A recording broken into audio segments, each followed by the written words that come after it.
Hey,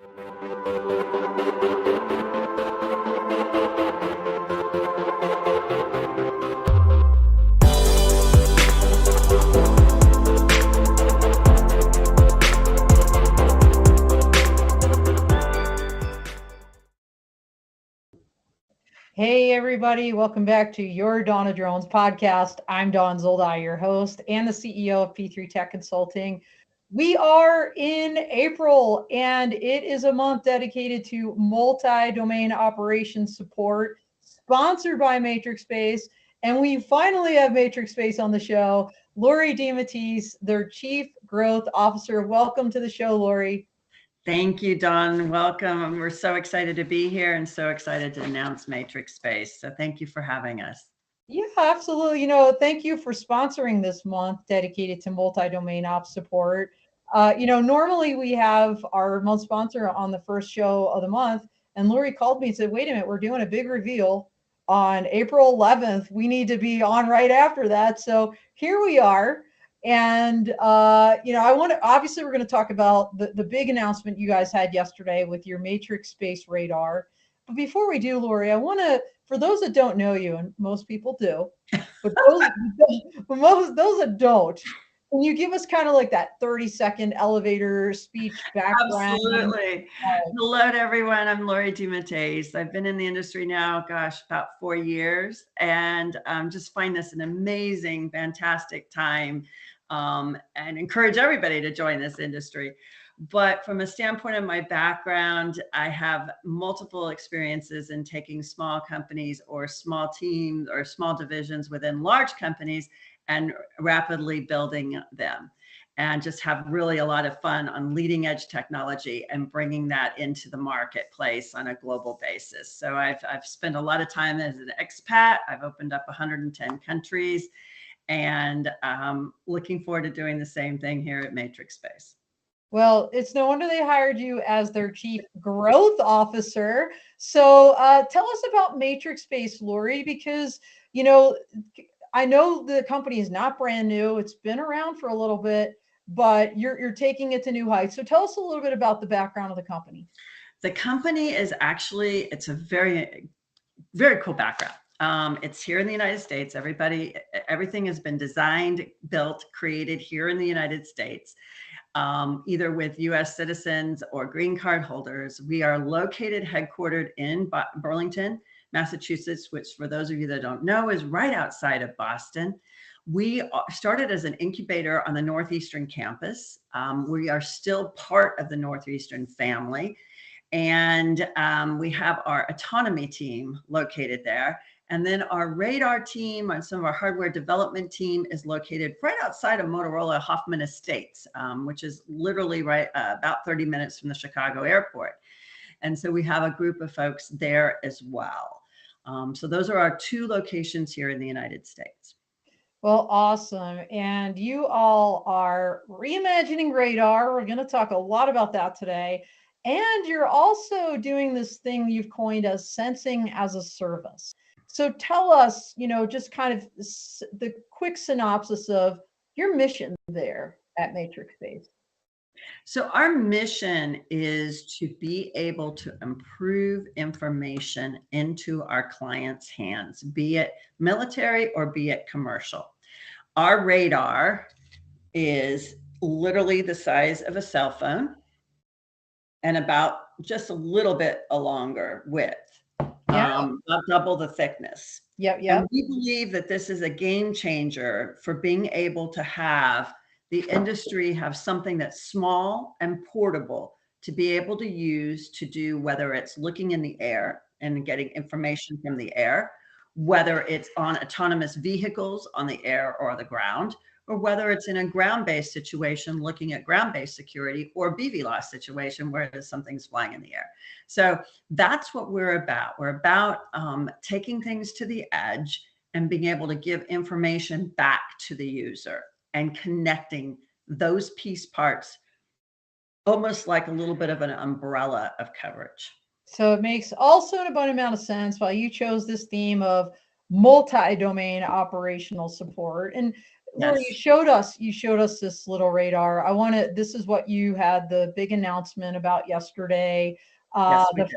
the first, I believe you coined it, the first compact, low cost, high performance radar for new situational awareness solutions. And so it's light, it's small. It also does outdoor and indoor surveillance in 4D. Yes. Everybody hears about 3D. Honestly, Lori, I think at Geo Week, I was talking to some company and they made up 5D. I'm like, all right, what are all these Ds? What is 4D? It's longitude, latitude, it's height, it's width, and time. So it gives Oh, you all of the complete spatial awareness, if you will, in a dimension. So it's no longer just height, width, depth, but then you add the time dimension to that. oh, wow. Okay. And the importance of that? Though I think the importance is that you can start to track and you see how fast that object that you are tracking is moving through through the space, through the time horizon. So you get a very good idea not only of where it's going, but how fast it is moving. Okay. And that lends itself to a whole host of missions, including Yes. like detect and avoid. Detect and avoid is What a else? What am I missing here? well, I think from a standpoint, I like to say we unlock BV loss. And so let's take a step back. As we know in the industry, BV loss is very much important to the regulators. Being able to be safe, being able to detect and avoid whatever it is in front of you, behind you, and around you. Right. One of the things that's been a challenge is the swap and the weight of such sensor technology to date, especially if you're in that class 2, class 1 kind of aircraft, Oh, like autonomous. for ops over people, you're referring to the Yeah, different classes. Yeah, yeah, yeah. yeah, flops over people and different, the different sizes and weights of the aircraft. So from that standpoint, we shift that paradigm. We give the industry in a 360 format, less than about 2.5 pounds, the ability now to be able to have that and be able to fly BVLOS safely because you can track and see what's around you within that security area, security bubble that you need. So I like to say we unlock BV loss when we're talking about on board. Now, when you go into the ground situation, then we give you the information around. Now, whether that's in the air, like how many people are flying over and being able to do some of those counts and triggers, or whether it's on the ground, what's happening around an aspect from a security standpoint as well. Okay, very good. Now, I'm sure most people watching this show know what BV loss is, but because I'm very sensitive to acronyms, being former militaries, beyond visual line of sight, which is Yes, really thank you. that people are still calling it the holy grail of the drone industry, right? Like scalable, repeatable. You need to be able to do this without having a visual observer or a pilot having eyes on this drone. You also used another one, Lori, swap, size, weight, and power. So you talked about size. You gave us that visual there, right? You talked a little bit about the weight. Let's talk about the power because as people, operators think about, well, how does this actually work for me, right? Tell us a little bit about the low power that this will use if it's on board a drone or a ground vehicle like Spot, robots, and things like this. What is the power? So the power requirements are less than 25 watts. And so it's a very low power device, which we also believe is a change from what current technology has enabled to date. So whether you're in a ground-based situation where you want to permanently mount something, you can literally do this with a single array, solar array, or whether you are on board, then you can, obviously to connect into the power components on board. But when you're talking about these smaller systems, it hasn't been feasible to date because some of these systems require such a large amounts of power.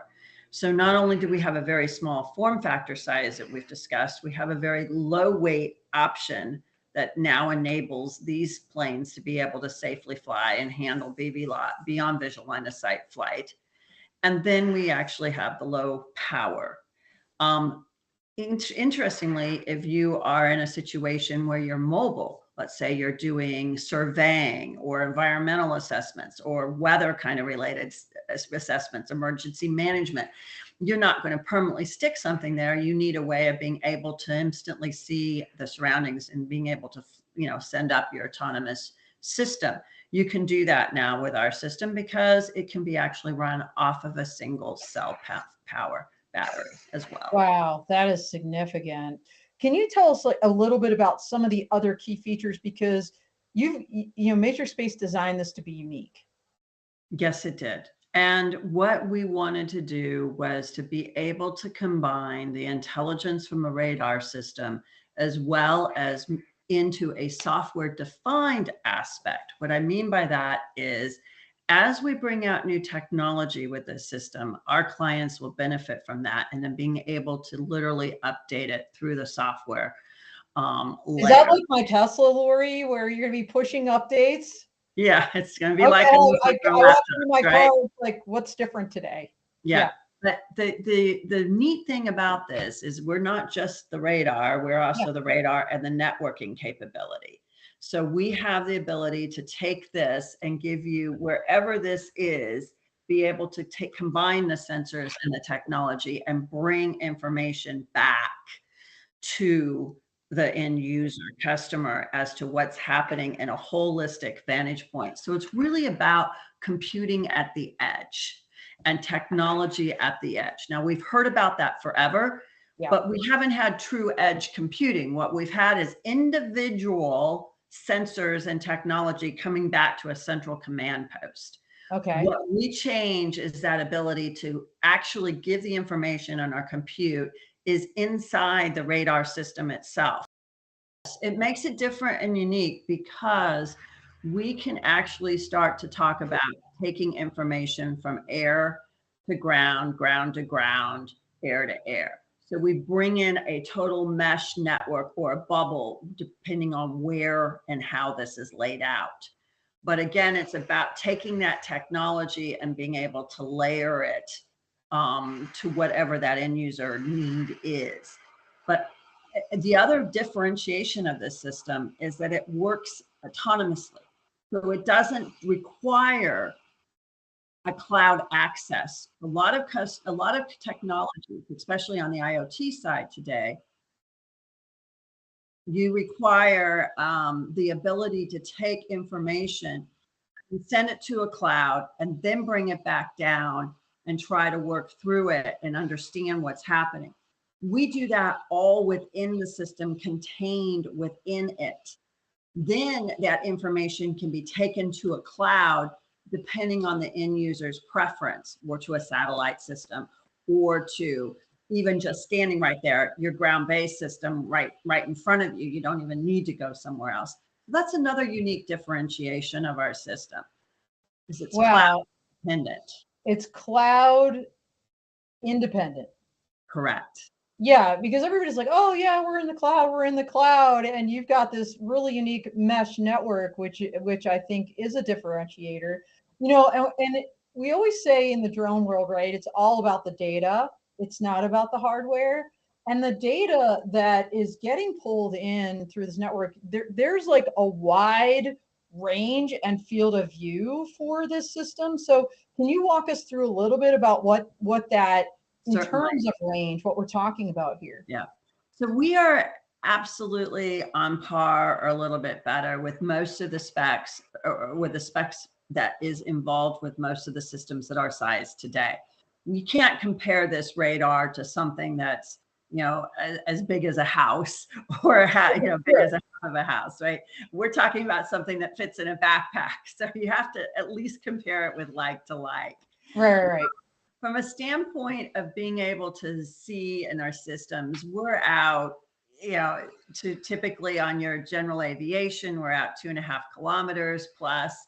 From a smaller drone size, we're out, 1 kilometer plus. Even to the precision of a golf ball at 300 meters. Our accuracy is within meter. So we're very, very highly accurate. At the same time, we're very specific. So that also, I think, is a big differentiator. Our field of view, our range is a 120 by 120. So you can be able to complete a 360 system with just 3 radars. Very, very cool. And what is like the data, let's just say output to the Certainly. client? Yeah. So some of our clients, particularly those who are on board, want just the raw data itself, and they will be processing it through their own compute modules, which is absolutely and perfectly understandable. We do detection and alerting. We do not do the avoidance maneuver. We leave that to the manufacturers to be handling it for their specific autonomous systems. Now, from a standpoint of if somebody wanted to have some kind of an end user module, it's very adaptable.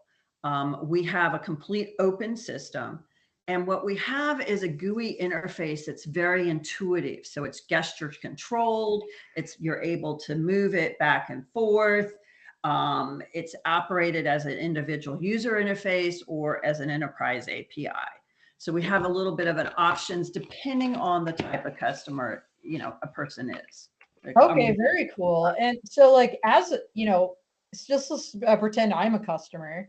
From the user interface standpoint, what does that look like to me? Looks like what we have on the screen today. It's like I said, it's very intuitive. It gives you the information of the surroundings. Obviously, there's a whole different module, if you will, set up. That's, to be able to set up everything. We estimate that training will be less than 2 to 3 hours for an end user. We don't expect people to be experts in radar. We want a common person to be able to take this and utilize this technology. So we offer a training class that's a couple of hours long for them. And then we estimate in the field setup is somewhere between 15 to 30 minutes until people get used to it.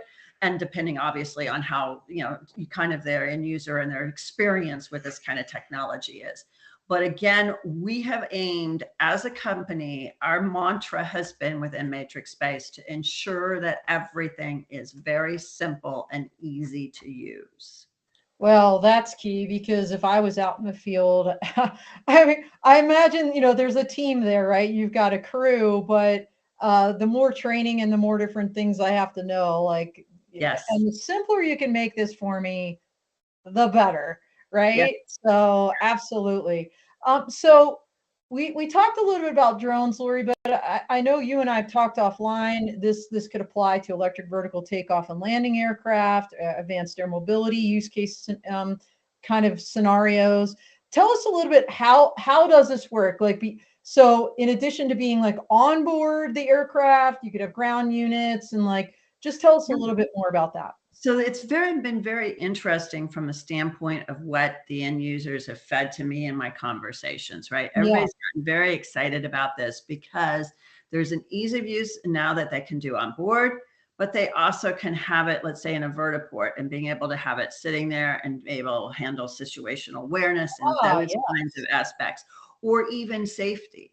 Right? It doesn't necessarily even have to be situational awareness as far as, oh yeah, I can fly BVLOS right now. But is there somebody there before you're landing and you get an alert? Is there, and let's just say in a security border kind of environment, is there somebody crossing? We have the differentiation with our AI machine learning elements to be able to characterize various aspects and being able to do identification. And that's what we've been working with from a military perspective. So we have some deep intelligence in this, as well as the traditional operational aspects. Let's put it that way. Yeah, that makes a lot of sense. And I imagine, I mentioned the ground robot, like the spot dog. You can attach things to that. Is that how it would work with such a UGV, as they call them, a quad UGV? So there's a lot of different aspects. When you think about where autonomous vehicles are going, it can be everything from what we've traditionally thought about, which is unmanned systems or stable security kinds of systems. But now you have, because of this lightweight and small form factor, we flipped the paradigm of being able to attach to smaller kinds of units, especially when you're talking about military situations. So, or even just safety. Let's say you've got something going on, heaven forbid, some kind of shooting or a large big, huge, large crowd control.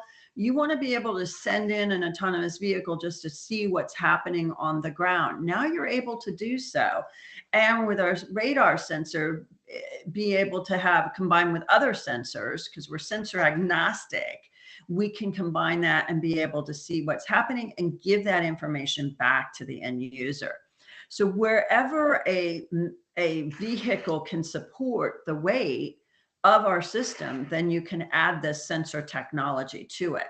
So for example, could it be a large autonomous bird that's trying to take care of crops and the damage to crops? I mean, as we all know, there is billions of dollars of losses globally a year to birds in our basically food supply. So if we could shift that paradigm as a world to save our crops and be able to support and some of this famine that's going on, I think we can change that. We can change the whole aspect of food insecurity to food security. We protect our crops. And so there's companies now that are doing autonomous flight with these birds that scare away other birds. It's economically viable. It's very cost effective. It isn't shooting lead into the food supply or the water supply. And it looks like a real bird. Now we can actually be on there and enable that bird to safely fly without causing a collision. So that's a game changer. So there's a lot of aspects for this technology that I think is just starting to come into bear because of the fact of it's a small form factor. Well, and it's plug and play, as you Yep. you said, basically. How does it work in the maritime environment? I assume it's not waterproof. You wouldn't stick it on an underwater, like uncrewed vehicle or UUV or something, or can you? Well, as you start to look at military applications, then that's where you get into your IP hardening. Sure. And so, yes, there is circumstances, and we have been asked to look at various things where you do have some water. And so think about it as a change with water from a standpoint of, let's say, search and rescue. Right. Now you have an easy way to do, one of the big challenges that these big ships have is they've got these massive radar systems, which Right. work hundreds of miles out or quite a few distances out. Sure. But try to pinpoint that locally to somebody that might be right underneath the ship or near the ship that's come over in a situation of a man overboard. Right. Seeing an object that's down there, let's say a fishing boat, an empty fishing boat, or whatever it is, it's very difficult. And now we switch that paradigm because you can literally set up these radars around literally the form of the top of the ship. So you just think about hooking them around. And it's so simple for a sailor to set up. He doesn't need the master's in engineering degree. Yeah. He can just set these up. They can, be on their own cell power backup, do the searching that they're doing in that area, and then be able to pick them back up. And so from a standpoint of savings to whoever that search and rescue vehicle is, if it's the Coast Guard, if it's a Navy, if it's a private ship or whatever, is quite substantial. I've been told over thousands and thousands of dollars, because there's been some thought process that says this could take down about 50% of the search time if they could have a radar system that can be put out around and very easily deployed. Or, we're talking about networks. Lori, you may not realize this, but we had Cam Shell from Dragonfly on the other day working with Cruise Line, because apparently there's a ton of man overboard and woman overboard scenarios on cruise ships. Yeah. And, so attach one of these to the Dragonflyer or the Commander 3XL. And now you not only have that 360 around the ship itself, but now you've got a roving, right, from the air. I mean, the possibilities are really, really endless. And, port security, critical infrastructure, you've got some really other unique use cases. I remember looking through some of your information, and you talked about sports performance data and arena security. And I was thinking, what? So no, it's a weirdy, and I love talking about interesting things. So tell us about that one. So I think what like I said is we're unlocking the part possible. We have the art of the possible and we're unlocking it. And I think that's what the difference is now. And so to your point, whether it's ports, whether it's just critical infrastructure security, right? And supporting guards that need that additional help and information that they don't have. People don't realize the limitations on video cameras. They're very specific and very, very good. Right. And if you've got very bad weather, it's very hard to see. I mean, visual cameras are as bad as like our eyes, right? When it's very hard weather, you don't want to be driving in it when it's driving rain. But our radar can help and support that.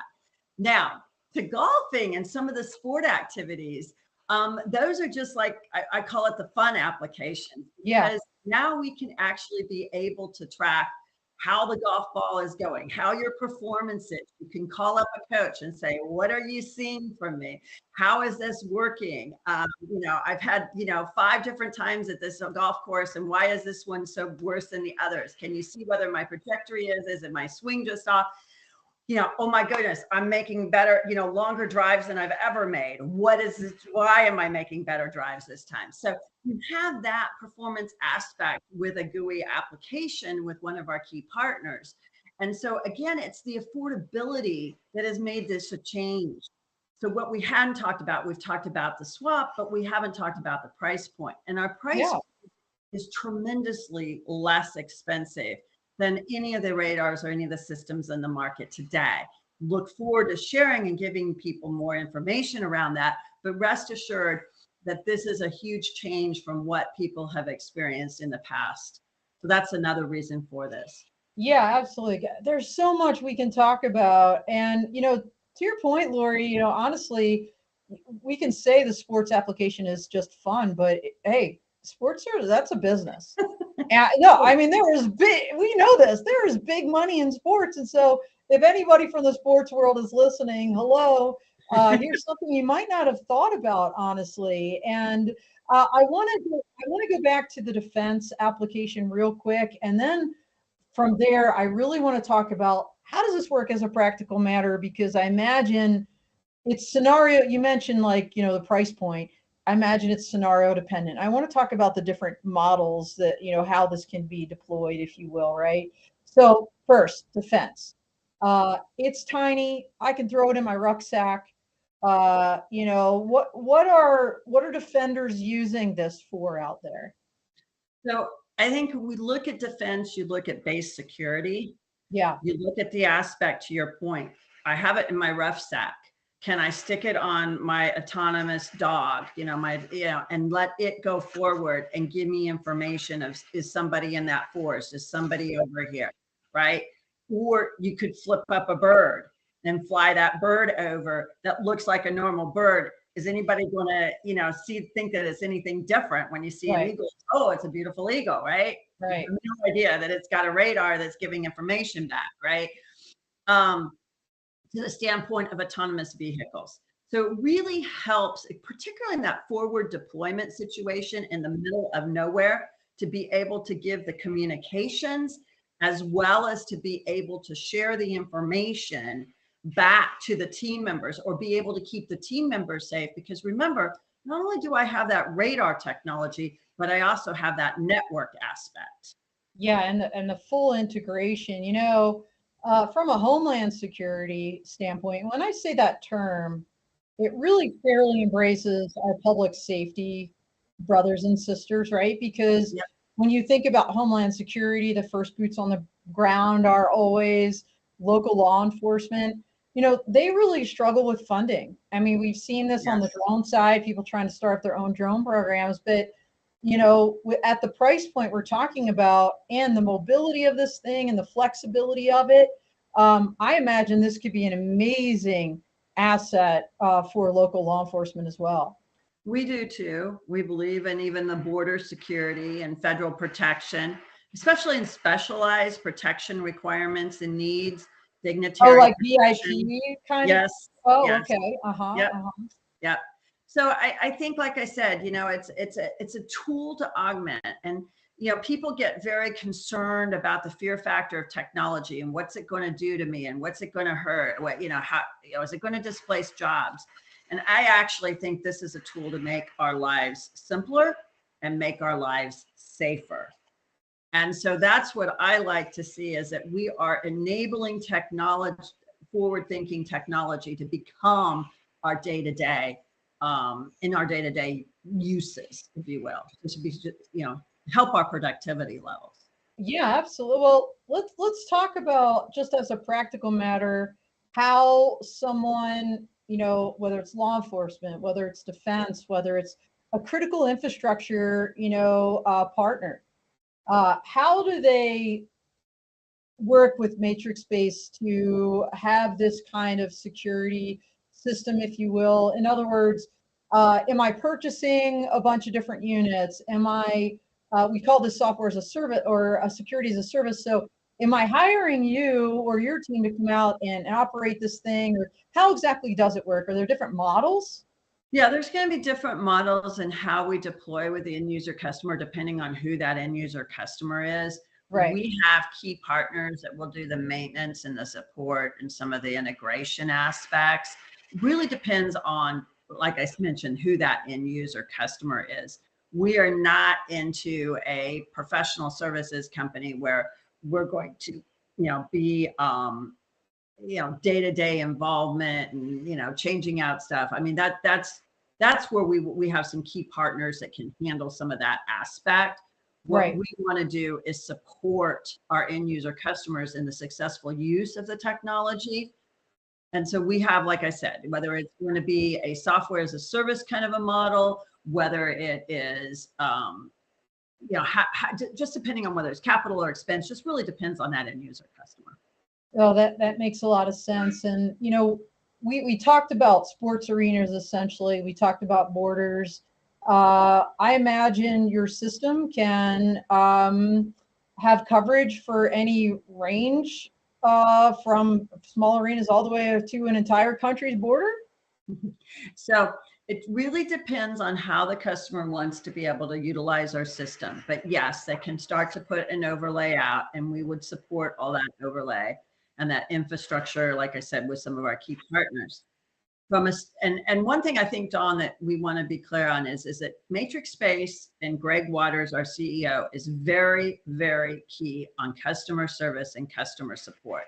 And so we want to be focused around our customers and easy to do business with. I really do want to point that out. But to the answer to your question is, yes, you could start to look at laying this out on country borders. In cases where customers need longer lengths, Right. this array does not just stay in that form factor that I shared with you. It will continue to evolve and grow depending on what some of our end user requirements are. Then it can add to the different phased array, but still consider the smaller form factor. So it will always have that same ratio in size and that same ratio in price. Okay, that is very significant. And what do we miss, Lori, about this new MatrixSpace radar that you just released to the world yesterday, that you want to tell us about? Because I also want to talk about the future, and, you know, kind of also how people can find you as well. So I just want to say that I think everybody will be excited. I know everybody I talk to all day long gets really excited and everybody's really racing to come work with us and be part of our story. So look forward to people reaching me. You can reach me at lori.dematteis@matrixspace.com. The other thing that I think I'd like to close with is, as I opened, we need more people in this industry. We need to encourage the young to join this industry. And that's what Greg is about as well, and our whole company. And so we welcome teaching. We have a lot of interns. We want to support the growth of the industry overall.